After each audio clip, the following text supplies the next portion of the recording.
রবিবারের বিকেল আর কাজকর্ম কিছু নাই, মা বাবা গিয়েছে বীরভূম পিঙ্কি আর অনিমেষের ওখানে, তাই আমরা চারজন মিলে ঠিক করলাম যে আজকে লালবাগটা বেরিয়ে আসি। সেই মতো টোটো বুক করা হলো, টোটো বুক করে আমরা বেরিয়ে পড়লাম। প্রথমে ওয়াটার পার্কে গেলাম, কারণ ওয়াটার পার্কটা সামনে পড়ছিল।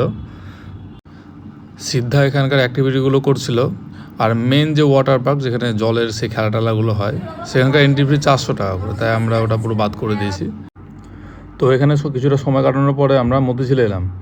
মতিঝিলে এসে প্রথমে আমরা টয় ট্রেনে চাপলাম, কিন্তু টয় ট্রেনে যা ঝাঁকুনি, তাই দেখে মামা বলছিল এটা টয় ট্রেন না টয় টোটো।